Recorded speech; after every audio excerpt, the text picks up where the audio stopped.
Welcome back. You're watching Kivumbi 2022 with me, Fred Ndimuli, and I'm still here with Mule Musau, National Coordinator, ELOG, Victor Bwire, Director, Media Training and Development, Media Council of Kenya, and Rafael Obonyo, a public policy analyst and columnist. And we're looking at the question of whether or not it is a foregone conclusion that the election results will be challenged in court. Remember that this edition of Kivumbi 2022 is brought to you in partnership with Scooper News, and we'll be checking out some feedback from Scooper News app later on. But now to the question I was just about to ask Bwana Mule Musau, because you've been observing this process for quite a while now, and you're still in active involvement in ensuring that everything is in tandem with what is required. But can you pinpoint something that you feel this one will definitely form a basis of an election petition? Whether or not it does is another story. Well, what I'm very sure about is that if something, you remember the question about complementary processes, because I think Rafael has talked about it, the question of whether we're going to use the digital or manual. I would think that was settled. Voter identification. Voter identification. I would assume it was settled because the IBC sat down with the presidential candidates. It's still not been very clear. So people will wait on the E-Day, and then that will become an issue. I think the cases, what Victor mentioned, a very clear case, the Kigame question, whether it's a Sonko one, whether it is Sakaja's degree, whether it is, there are a number of cases which have been coming up, whether it's even the compliance issue with the 2/3 gender rule by the political parties. All those cases which have been mentioned before will find nearly themselves in court once more. As I said during the break, we have two teams which have learned from 2017 and 2013 processes. The Constitution gives petitioners 7 days after the announcement, the declaration of results, to file a petition. That is not enough time to be able to do this. So what these teams have been doing, they've been documenting all these issues. Is it about the voter register, which was required to have been certified 60 days to an election? Is it about the election results, the transmission simulation, which is supposed to be done 60 days to the elections?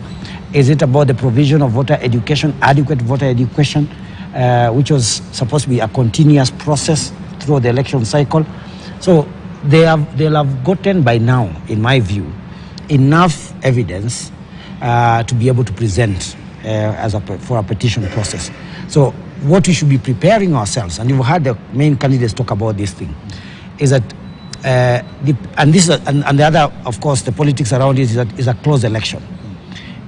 You've seen opinion polls give this side top, then the other one. I mean, last week we were seeing where one candidate was ahead.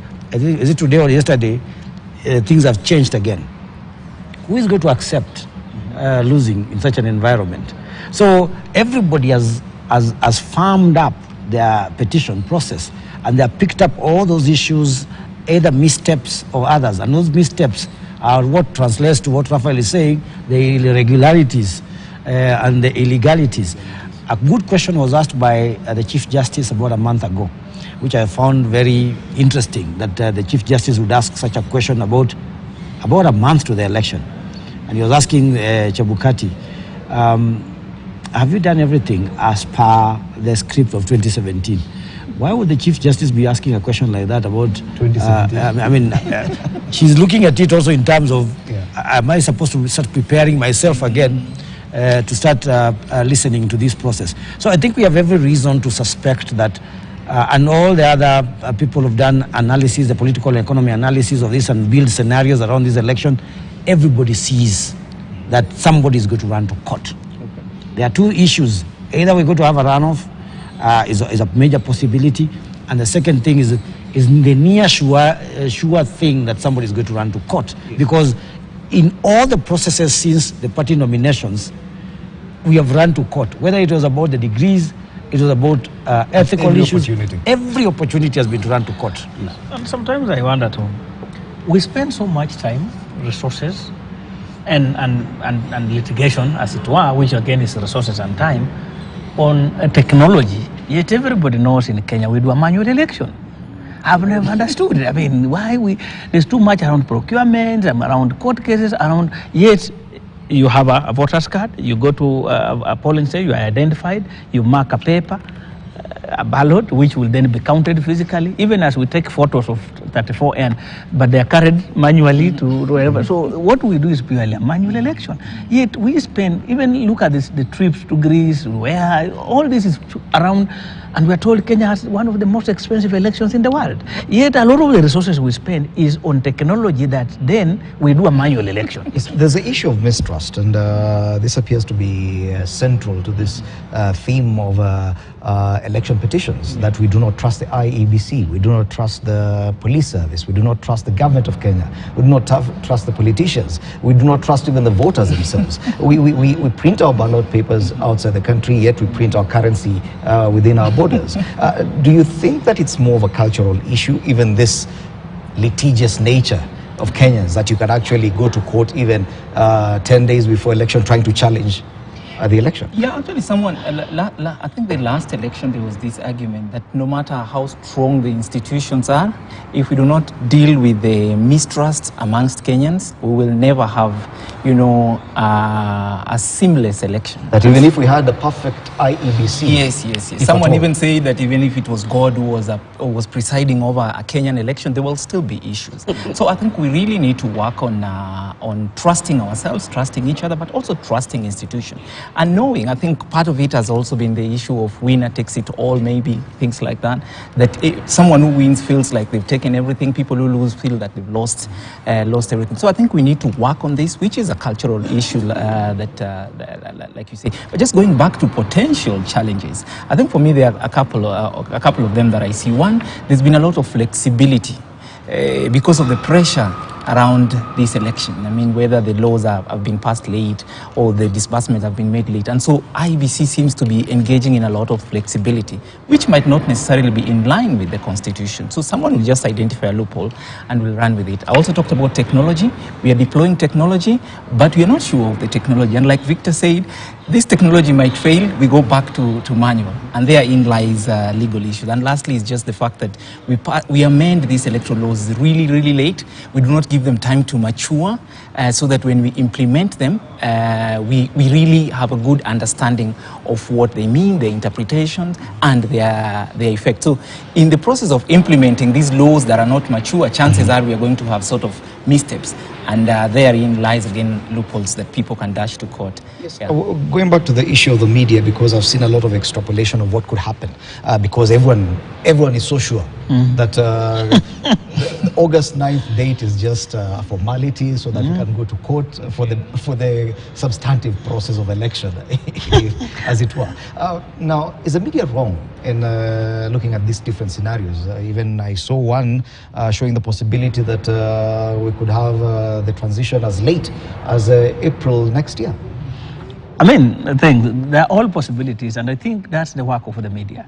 Like Msao said, scenario, I mean, interpreting things, forecasting things, helping people to look at all sides of all possibilities is part of the work, because, and that's the media like, not the media of pipelines of just giving what people say, but we play a very critical role to allow people to look at all scenarios. Somebody said today, and I was telling them, the schools have been closed today. When we didn't know that election will need those schools, then all of a sudden we say schools closed, then students are stuck everywhere.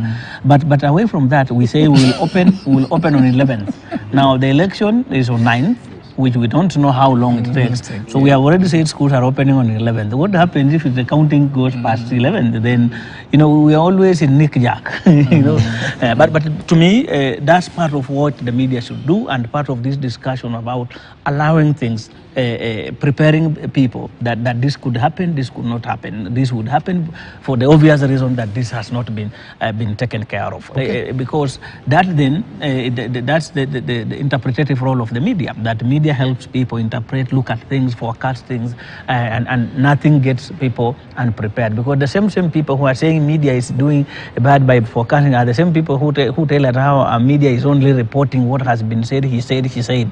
But again, when media goes out to help with such programs like the movie that gives time for people to talk about substance away from the color and game of strategy, then again the same people. So again, being a journalist or being media in Kenya is also very difficult, because you never satisfy anybody. And And that makes journalism very interesting, that you're always not satisfying everybody. And shortly we'll be looking at what route we can follow to go back to where the judiciary plays a more complementary role in elections instead of a central role. But before that, as I said, as I mentioned earlier, this edition of Kivumbi 2022 is brought to you in partnership with Scooper News. And I want to take some feedback from the Scooper News app.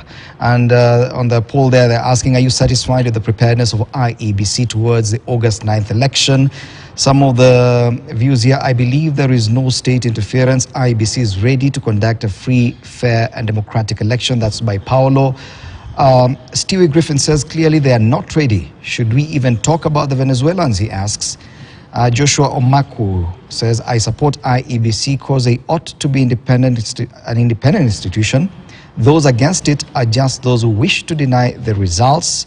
And the last one here, Akpan says, I believe in positive perspective. But, Bwana Musau, in the ideal situation, the judiciary should not be central to this process, which should be purely political.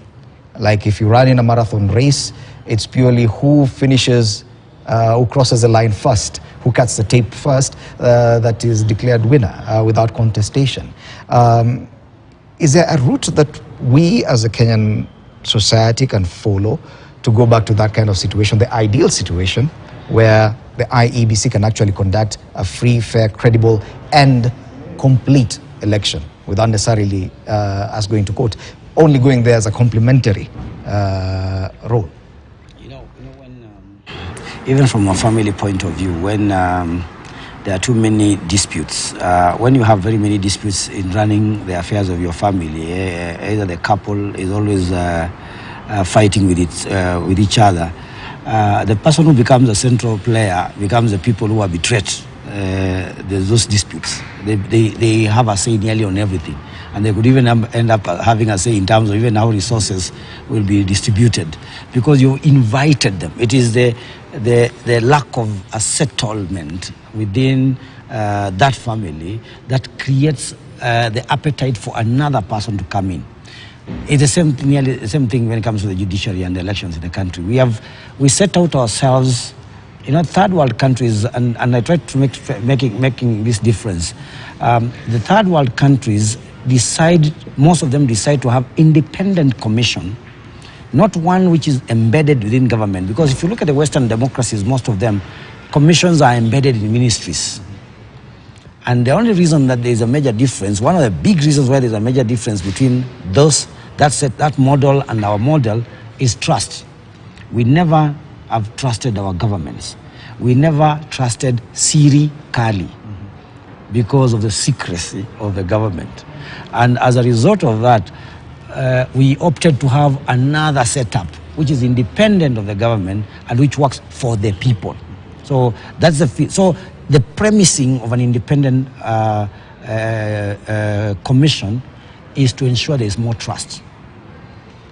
So the contradiction is that even when we have set up an independent commission, we still don't create, the gravitas for trust so that they can be able to deliver on an election on the basis of that, because of course of the happenings, because a lot of interference, it is never ever really run independently. To have an independent commission would mean that you have a fund which has been set aside for you. You don't need to keep begging Parliament for money. Everything has been set out. The rules are simple. Article 86, a simple, verifiable, secure, transparent and accountable election. It's a simple setup. But we make it very complicated. Just the very issue of trust is where the technology, Victor talks about ours being a manual process, which is a manual process. It should be a manual process. But we complicate it by saying, no, but you need technology. So we have then to buy these gadgets, get the paper from Greece, put security features inside it, and still don't trust that the process is still going to be okay. So if you have such kind of an environment, how then do you get to a level where you can be able to conduct a process which is acceptable? So we have to start looking for ways in which we can create. I liked the words which were used in 2017, where there was a call for what would be the bare minimums. Since we have a system which needs to be undone, if we are to get ourselves to a good election, then we should at least agree on what should be the bare minimums. Okay. And that's the reason why it is important, and we have advised IBC as much, engage stakeholders. Let's get these political agreements. So that you're talking about a digital identification and a manual. Sit down on a round table. Agree. The bare minimum here is that let's have the manual, let's have the digital. Tick that box. Move to the next. Let's talk about resource management. Call the media like they've done. Media, you're going to air all the results from the polling stations. We are going to create a system that allows you to get information. You can air real time the results. Just don't declare, but tabulate them as they come through. Okay. Can we tick that box? If we keep doing that, then we'll have gotten ourselves to a bare minimum that allows us to deliver on the elections, even as we sit after the elections to deal with the system. You mentioned in your article that was published, I think, a week ago, the issue of the Elections Act and the fact that some of the legislation was passed very late, some of the legislation was thrown out by Parliament. Is legislation the solution? That can we legislate perfection for IEBC that probably because we've made it judiciary or legal heavy, that probably enough laws can actually remedy that? I think it's because we've made it judicially and legal heavy, and like Musao says, we don't trust each other, so we really need something that ensures that we stay on course. Would more laws help? Yeah, I mean, I don't think more laws would help, because we can pass all the laws in the world, but for as long as we still don't trust each other, we'll keep piling laws on top of the other. It's just like technology. You know, we think technology would help us to have free, fair and credible elections, but it's become actually the most thorny issue now in recent times, that we are now saying, no, this technology is now what is causing us even more problem. So we want to abandon it and go back to our usual, the manual, which we didn't trust before. So I don't think the solution is in laws. The solution is in, us agreeing amongst ourselves as a country, truly, when we talk about free, fair and credible election, what does that even mean? It does not necessarily mean more legislation. It does not necessarily mean more technology. It just means that we start trusting each other. And if someone is given a responsibility, for example, IEBC, we should create an environment for them to deliver. As it is, we have the constitution that establishes IEBC, chapter 7, chapter 15. There's supposed to be an independent commission, but still we do not want them to be independent enough to make certain decisions. So you see, we want an independent office, we want a commission that can be independent, but we also don't want to allow them to do that. So I think we share part of the blame. IBC shares part of the blame, and I want to sympathize with them, but I still go back to the fact that they've been given a responsibility. They need to do more. But I also look at ourselves as a country and various other institutions. We are not supportive to electoral process. Actually, we over-legislate, if you ask me. We want to define even how people relate. Look at now the electoral transmission, for example. We are saying we will do electronically. We want to save 3G and 4G. And 4G. We even give GPS in the regulations of how a poll officer will transmit. Now, in places like where I come from, the transmission problem is so big because MTN from Uganda is so heavy now that once you reach there, it's easier for you to handle Uganda network than Kenya.